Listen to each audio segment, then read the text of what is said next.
Hello guys! Welcome to Emily's Daybook. So eto pala guys is yung oras at panahon na kung saan ay kami ay sinundo ng brother-in-law kasama ang Papa Lab. Yes guys! So asa sign ng pagkalan guys, ang ating Indiano ay nagmano sa ating Papa Lab.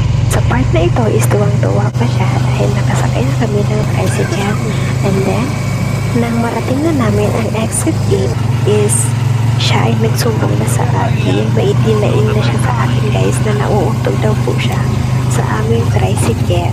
Okay? Ang sabi ko naman sa kanya ay okay lang yan dahil may mga mas malalab pa na daanan kaming lupa. Kaya sabi ko sa kanya is ayusin niya ang kanyang pagpupo.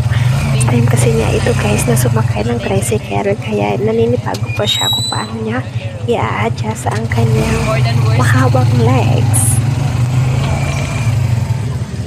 Mataas kasi siya guys, like 5'11" ang kanyang height. Kaya tingnan nyo naman ang way ng kanyang pagpupo. Pinaga siya ang mahabang legs. Okay, so eto guys is nakalabas na kami nito ng airport. As in yung gate ng airport. And then papunta na kami. Pabiyahe na kami papunta sa aming munting tahanan.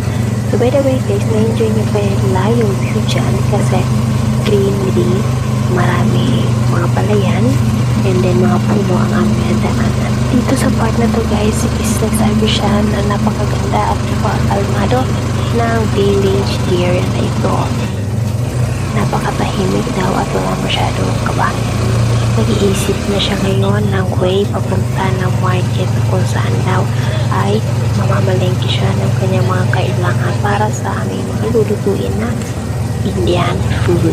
Since siya naman talaga ang namamalengke sa kanila, after niya dumating sa bahay ng gabi, hindi niya, wag ko daw siya tatawan if tatawad siya dito sa atin. Kasi syempre, yun din ang gawain sa kanila is tumatawa din.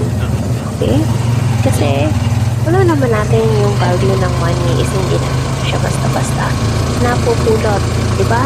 Merong hard work na katumbas ang bawat salapi ng ating tinatamasa. Yes guys, hard work means more hard work, more money to spend in our daily living guys.